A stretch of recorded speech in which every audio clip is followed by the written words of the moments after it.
And welcome to the next episode of Talksmackwithmac.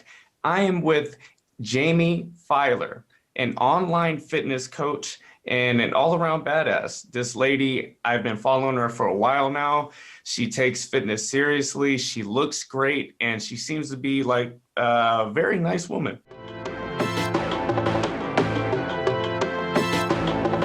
Are you ready? Let's talk smack. Jaime, thanks for giving me some of your time. How are you doing? I'm well, Mac. How are you? I cannot complain. It's a beautiful day outside. I just got finished working out. I know I was talking to an online fitness coach today, so I said, let me make sure I get mine in a little earlier. Yeah, you got to get your pump on before we talk, for sure. Yeah, and I'm actually pretty excited. I tied a PR on the bench right before I got on, so I'm feeling kind of pretty good about myself today. Good. All right, so I honestly just want to get to know you, get to know like your fitness journey, how you got started, where you are now, where you're planning on going, where you're taking it. I know we connected on Instagram a while back, and immediately you hit me up. You're like, hey, you got an online fitness coach? And I did at the time, and I still do now. But I've kept up with you, and you seem to be doing the damn thing. So, I'm trying. Yeah, you're not trying, you're doing. Can you tell me, how'd you get into fitness? Have you always been athletic or, worked out a lot since you were a kid? Yeah, I started with basketball. That was pretty much my first love.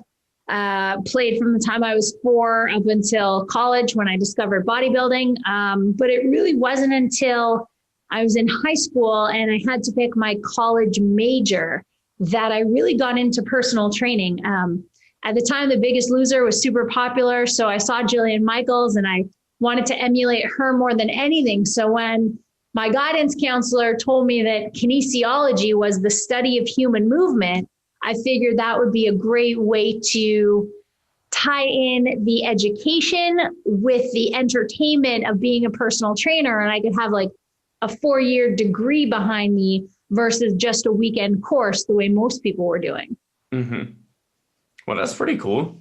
And during your time in college, how did you go from basketball to weightlifting? Was it like an immediate change or? I'd done 8 bodybuilding shows in my senior year of high school. So I was actually starting to get into it. And then I did not make the varsity team my freshman year of college. Mm-hmm. I was just too small. I couldn't compete with the other girls. They'd been playing in rec leagues and the AAU and Canadian leagues as well. And I could not keep up. I wasn't there. So I said, you know what? I've kind of fallen in love with this bodybuilding thing, the competitive bodybuilding thing anyway. Let's try switching gears and going in that direction instead. Mm-hmm. And then where did that take you? How did you progress from, the bodybuilding in high school and then switching, going to college, and then kind of what competitions did you do? Can you break that down a little bit?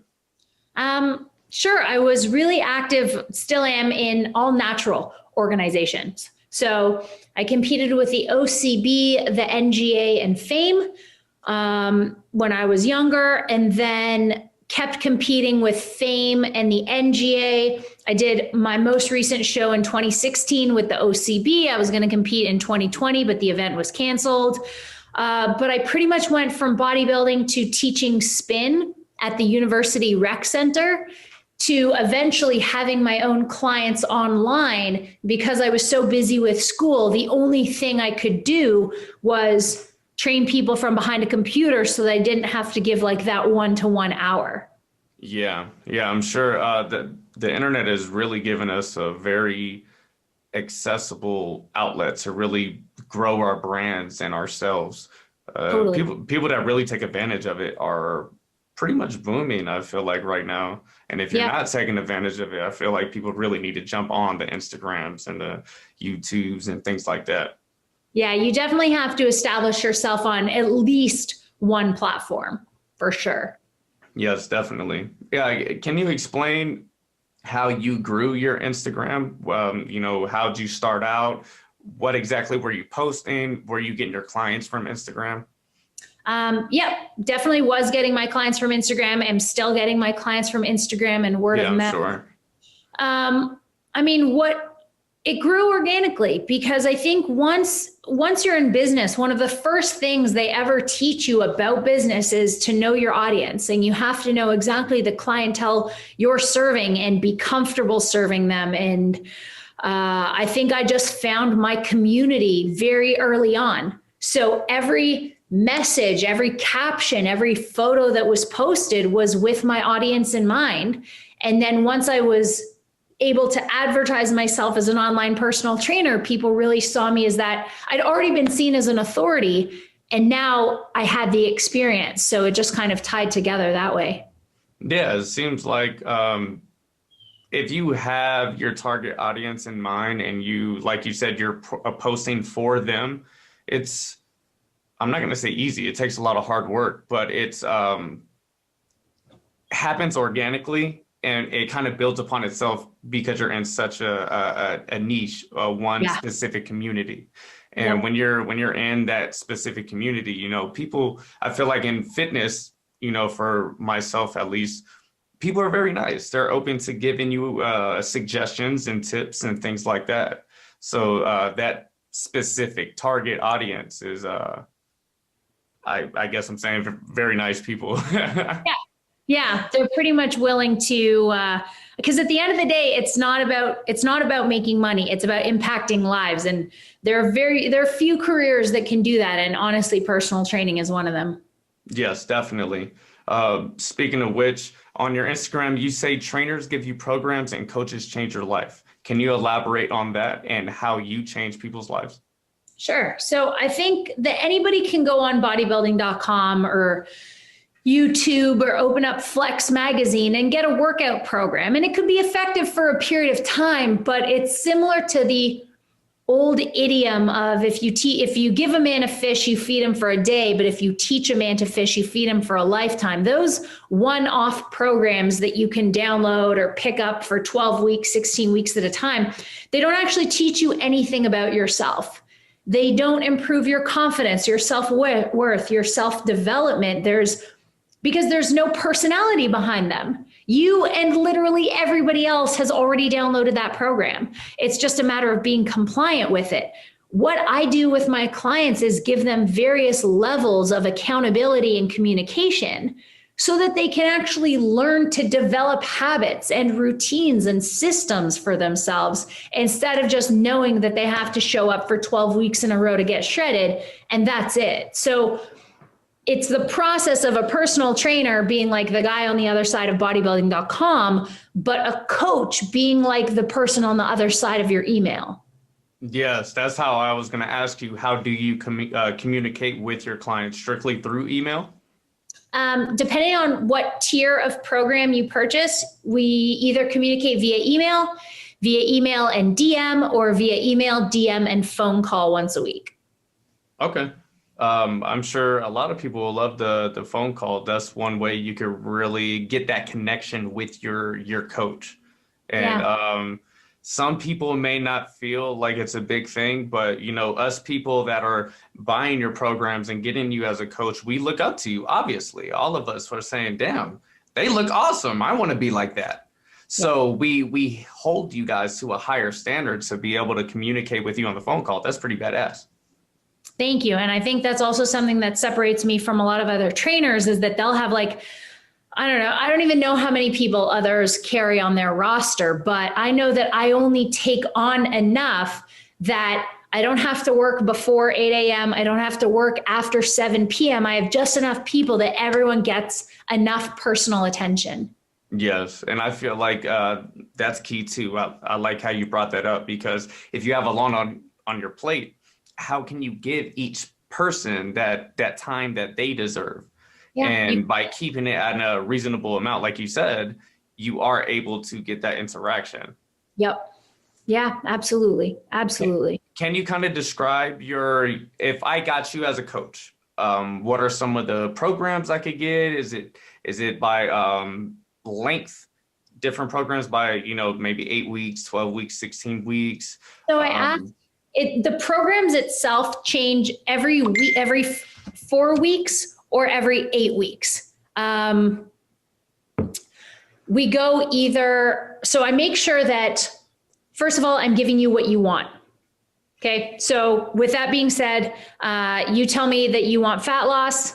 I'll give you a program for fat loss, muscle gain, specifically for muscle gain. Now, with that being said, not everything is customized. And I come by that honestly. I make sure that people know that, again, based on the tier you're getting, that you know whether the program is a template or customized. What happens is when personal trainers start to pick up volume, all they do is copy and paste programs. Oh, so yeah, I'm sure. Right? So people think that they're paying like $500 a month, but then, another bikini girl or another male bodybuilder just picks up the same thing. And they're like, oh, wow. So that's why I have varying tiers, so that if you can only make XYZ investment, that's totally cool. You still get my services, but know that you're getting a template-based program. Yeah. So basically saying, hey, this person is this tall and they weigh this much. I've seen this 15 times, similar body, frames and shapes. So I'm going to copy and paste what I have from this person for them. Sure. Yeah. But if you get that higher tier, you're going to say, okay, send me XYZ and we could break it down and I will get you exactly what you need. Yep. Or for example, if this person has herniated a disc last year, if they get the template-based program, it's going to come with deadlifts, because I believe deadlifts are essential to every training program. They're just such a great movement. But if with you buy the higher tier, program, you get a specific to work around deadlifts or whatever they can't do because of that injury. Yep. Okay. That's pretty cool. And how long are the lengths of your programs? How many different programs do you have? 3, 6, or 12 months. Okay. I don't do like 16-week challenges, 8-week challenges. I want you for a period of time. Okay. Yeah. That is okay. That's pretty cool. Do you have like before and after pictures of your clients? Do you do that? Absolutely. If you go to my Instagram at Jaimes91, there is a little highlight reel that just says clients. And I don't even know how many stories are in that bubble, but I'm going to say at least 30 different before and afters, ranging from a 1 week difference where, like, let's say a woman lost 5 pounds of just straight water weight, but looks completely different, to people who have been with me for a year and how much their bodies have changed. Yes, that's excellent. Okay, yeah, I was scrolling through there and you said at least 30. I'm thinking at least like 45. And I was seeing some great results. Now, there's a lot of myths out there when it comes to specifically women and lifting weights. Can you, for the people that are listening and watching, can you explain that if you are a woman and you get on a good diet and you're maybe even in a caloric surplus and you lift weights, you're not going to become, She-Hulk overnight? Yes. I think, pretty sure you just explained it. I think women have a preconceived notion still, even in 2021, about what their bodies will look like or turn into if they start lifting heavy. But the truth is, women are not genetically predisposed to carrying so much muscle mass. If anything, we're genetically predisposed to carrying more body fat in order to procreate. So women who are nervous to lift heavy, like, granted, the amount of estrogen and testosterone your body holds is on a spectrum, right? Like, I'm able to stay as lean as I am because on the spectrum, I probably have more testosterone than the average female. But since, you've been following me, you know that I also train harder and diet harder than the average female too. So just because you look at a weight doesn't mean you're going to grow a bicep. Like, I wish it was that easy. And so I just wish women would put the effort in and give themselves more credit, and give other women more credit as well for how hard they work to put on the amount of muscle that they have. Yes, exactly. So another thing that I hear from women is they're like, oh, I don't want to lose weight because if I do, I'll lose my butt or I'll lose my hips. can you kind of describe to them or talk to those people and kind of elaborate on that? I mean, it's hard. It's hard because, some women have the pear shape and they've got bigger hips. Some women have an apple shape and they carry the weight in their stomach. Personal trainers can't do anything inherently with where your genetics tell us that you hold weight. The only thing we can do is kind of do our best to shrink it. But to the people who say, I don't want to lose my butt, I say, look at the average IFBB bikini pro, right? That girl is between 7 and 10% body fat and has an ass that would make anybody jealous. Mm-hmm. So it's a matter of how hard you train it, how often you train it, how heavy you train it. You can have a flat stomach and a huge ass. You just have to train and eat really smart for goals that specific versus generic muscle gain or fat loss. Now, if a woman comes to you, and don't get it twisted, ladies and gentlemen, she doesn't only train women. Jaime's a badass. She's men, women, it doesn't matter. She's getting everybody looking right.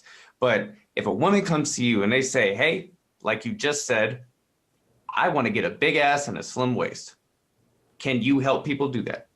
Yeah, of course. I think anyone who says no is probably not an experienced trainer. But yeah, like I said, it's just a matter of altering how frequently we train their lower body, what kind of cardio we do, and what kind of caloric deficit we put them in.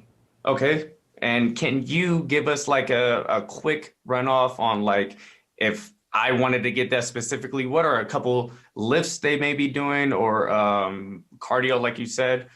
What are some of the basics? I would hit the treadmill at an incline of at least 7 without holding on, right? Because walking uphill is great for your hamstrings and glutes. I would do the Stairmaster because every single step increases glute firing. So again, every single step is like another rep on the leg press. And then I would hit legs probably 2 or 3 days a week, maybe one day with a squat focus, one day with a deadlift focus, and then the rest, a ton of accessory work. That sounds like fun to me. I definitely don't want a big ass. My ass is big enough. I'm trying to cut that thing down, but I like to squat and deadlift. And one of my favorite cardio is walking on the treadmill at an incline. So yep, I guess I'm just going to have it, man. All right. So your abs are absolutely ridiculous. Can you kind of break down what your diet is, what you're eating for the most part? Or are you just straight up strict all the time? No, I wouldn't say I'm strict. I come from a background of having an eating disorder. Sorry. I come from a background of having an eating disorder, so I don't do strict meal plans. I don't put myself in a deficit too long. I don't deny myself. I hate the feeling of being hungry. I like to go out and enjoy a nice meal with my wife, and we just had a make your own pizza night with our friends. I don't classify foods as good or bad. I keep myself at a maintenance level of calories with maybe one huge cookie day or like a Ben and Jerry's day, but then I make up for it the next day. And then my body just kind of likes being at homeostasis. And for me, it's roughly 142 pounds, maybe 13% body fat. And it takes a lot of work on my part to change that down or up. So I'm not saying that I'm genetically blessed with abs because I'm not. What I am saying is that I've gotten myself consistent enough that it doesn't take as much work. And I believe there's a huge difference there. Oh, yeah, for sure. I'm a firm believer, kind of like what you just said. If you bust your ass and you put the muscle on and then you don't eat like a fat son of a bitch for a long time, and you keep working out, you're going to be able to maintain a lot easier than if you are heavier, you have a little bit more, weight on you, more fat on you, and you're not eating as well, and you don't really work out. All right, now it's going to be a lot harder to get those abs. Yep. Agreed. Yeah, so you just, I preach consistency. Mm-hmm. You're going to have off days, you're going to have good days, but if you're stay consistent, make it a lifestyle, good things will come. Totally agree. Yeah. And for me specifically, you know, when I was on those diets, when I was super strict all the time, it was miserable. You know, you got to make it right for you, and you got to be honest with yourself. What are some things that you're going to give yourself that's going to keep you going forever? Because this isn't a 3-week, 6-week, or a year thing. This is, hey, this is the rest of my life. I want to be a healthy human being, so I got to stay consistent. Yep. So, Yep. I mean, I like cereal. That's one of my go-tos. You know, I'll eat cookies or cakes or whatever, but very, very, you know, stretched out. I get a bowl of cereal every now and again, and I'm a happy guy, and I'll keep going. So people got to find their things to make it easier for them. That's big and key toward keeping your sanity. Absolutely. Yeah, totally. Okay, so what are some of your like go-to meals? Good meals, and then what is like something that you indulge in? Like I get my cereal or my Ben and Jerry's sometimes. So definitely Ben and Jerry's, you know, those expensive cookies you see on Instagram. Mm-hmm. I have bought more than my fair share. And then I'm just a fan of the basics, honestly, like sweet potato, steak, chicken, salmon, white fish, tons of greens in my diet, healthy nut butter. So almond butter and peanut butter. I love protein powder, like protein butters, like Nuts and More. Mm-hmm. But really, like what you think of as clean eating is probably what I enjoy. Okay. So like single ingredient foods. Yeah, exactly. 100%. Just, you know, keep it simple, stupid. Yeah, that's what I try to tell myself. All right. What about preparation? That's one thing I suck at. My chicken's bland, you know, my steak, it tastes the same. I mix the seasonings up all the time. But how are you preparing your food so you could, I'm assuming you meal prep. Mm-hmm. How do you keep it tasting good that third and fourth day? Honestly, just a huge variety of rubs and spices. You know, just because it says a pork rub on it doesn't mean it's exclusively for pork. Our whole pantry is full of it because Katie and I don't really do sauces, just because for the most part, they're really high in sugar. We experiment with any and every spice we see on the shelf, a ton of Mrs. Dash, the low sodium version. And I think, you know, at a certain point, you just realize that food is fuel. And mm-hmm. even if your chicken is kind of a 7 out of 10, it's really just there to hit the macro and fuel your workout. And that's it. How are you cooking your chicken?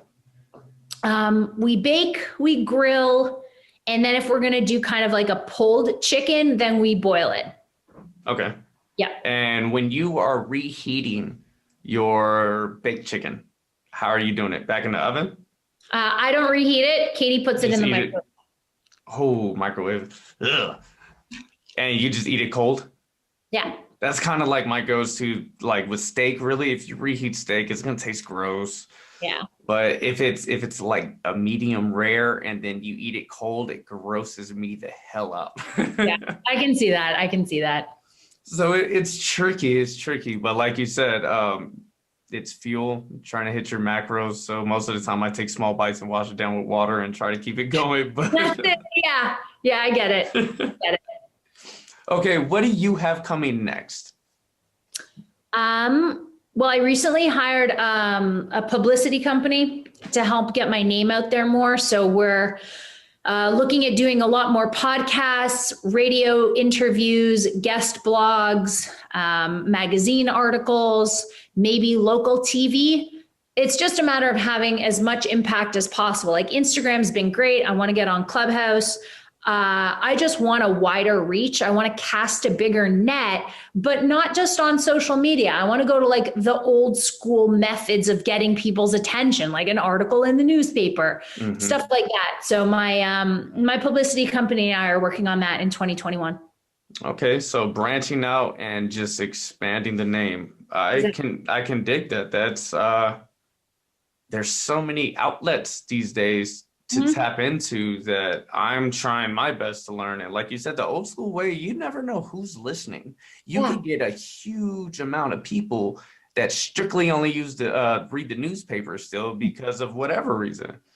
So yeah, that's interesting. Maybe something I can incorporate for myself in the future. Sure. Okay.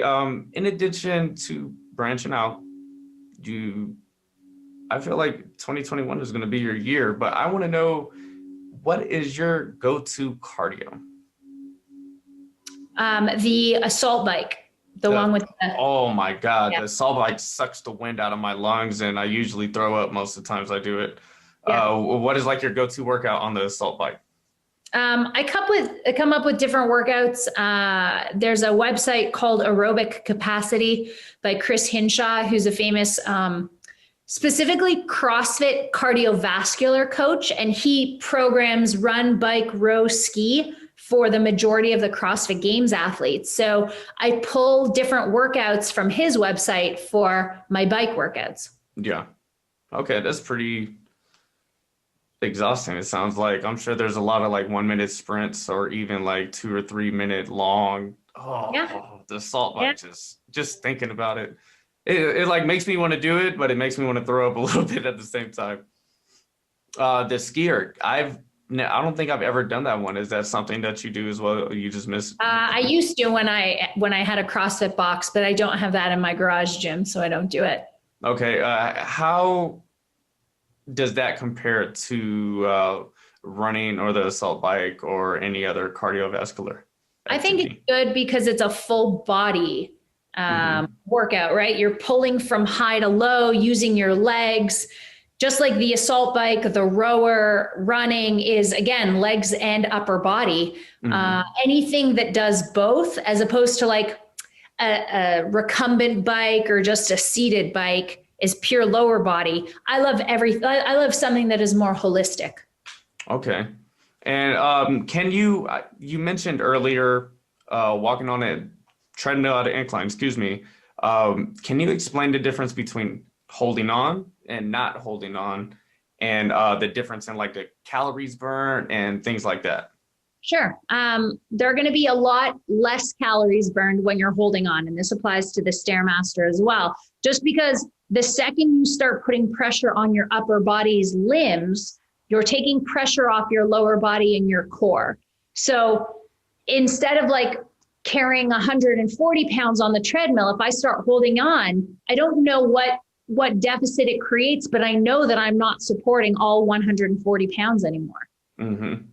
You know what? That's something that I am very guilty for, is holding onto the treadmill. And thank you for clarifying that for me. It makes total sense.